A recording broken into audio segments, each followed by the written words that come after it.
नमस्कार, मी अर्चना अँड निलेश लाईफमध्ये तुमचं मनपूर्वक स्वागत आहे.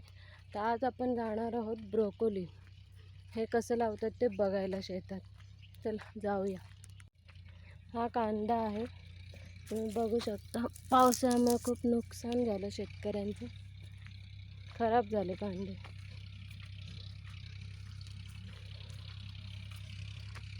ही आहे ज्वारी. ते आपली पेरूची बाग. खूप पेरू लावलेत झाड.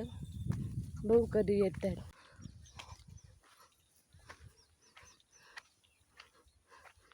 ही आहेत ब्रोकोलीची झाड. हे असं असतं रोप.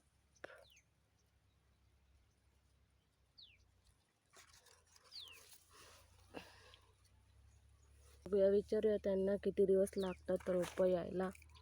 काय असं लावतो, खड्डा खांदायचा आणि मग लावायचं. अच्छा, हा, असा खड्डा खांदायचा आणि लावायचं. येळे टोकरून थांबा. लावा तुम्ही. माती दाबायची काहीच गरज नाही. नाही का डाबायचं? नुसतं हे करायचं, माती ढकलून द्यायची. मग आत्या एक का ना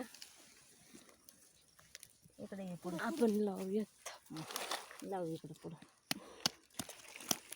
फक्त असं लावून टाकायचं.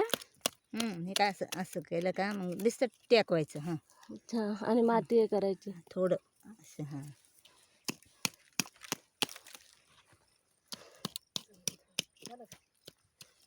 सोबत पेरू लावलेत त्यांनी, मिरची. इथे आणि एवढं आता हे बघा असं लावायचं असतं.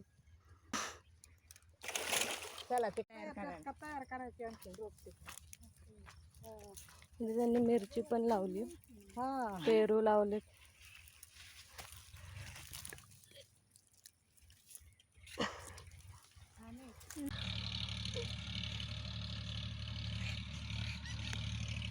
पेरू आणि मिरची सुद्धा लावलेली आहे त्यांनी. दाखवते, मिरच्या आलेल्या आहेत झाडाला.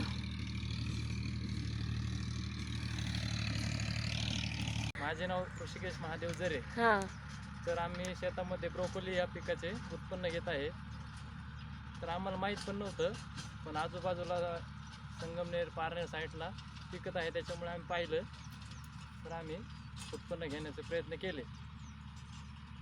तर त्याला भाव खूप जास्त आहे. पण नाही किती दिवसात रोपं येतील? रोपं का, हां, तर आत्ता लागवड केली तर एक 60 दिवसामध्ये येतं. 60 दिवसात. हो, 2 आणि महिने. त्याच्यासाठी खत वगैरे काय? खत वगैरे आम्ही टाकताना पहिले शेणखत टाकलं, अच्छा, मग लागवड केली. नंतर त्याला 10-26-26 आणि 24-24 आणि सुपरफास्ट हे मिक्स करून खत टाकायचं. आणि आपलं रोपं किती आणली आणि कितीला पडली? आणि रोपं हिथून आणि तोपर्यंत किती खर्च झाला तुमचा? रोपं आणली 9,000. तर आम्हाला पडलं ₹1.30 एक रोप. आणायचा खर्च टोटल 12,000, गाडी भाडं 1,000, टोटल 13,000 रुपये खर्च झाला. अच्छा, तिथं मार्केट पण आपल्याला चांगलं भेटणार. आता ह्याच्या पुढे तुम्ही खत टाकलं, मग आता परत काही खत टाकायची गरज आहे? परत टाकावं लागतं ना खत. किती दिवसांनी? तर एक 20-25 दिवसांनी. अच्छा, आणि पाणी किती दिवसांनी द्यावं पाणी लागतं? त्याला 4-5 पाण्याची खूप लई गरज नाही. कमी पाण्यात कमी पाण्यात होऊन जाते. हो. थँक्यू माहिती दिल्याबद्दल. तर तुम्ही बघू शकता अशा प्रकारे त्यांनी पहिल्यांदाच ब्रोकोलीची शेती केलेली आहे. होप की त्यांना बाजारभाव चांगला भेटू दे. आणि तुम्हाला जर ही व्हिडिओ आवडली असेल तर नक्की लाईक करा, शेअर करा, कमेंट करायला विसरू नका. आणि चॅनलवर नवीन असाल तर सबस्क्राईब करायला विसरू नका. धन्यवाद.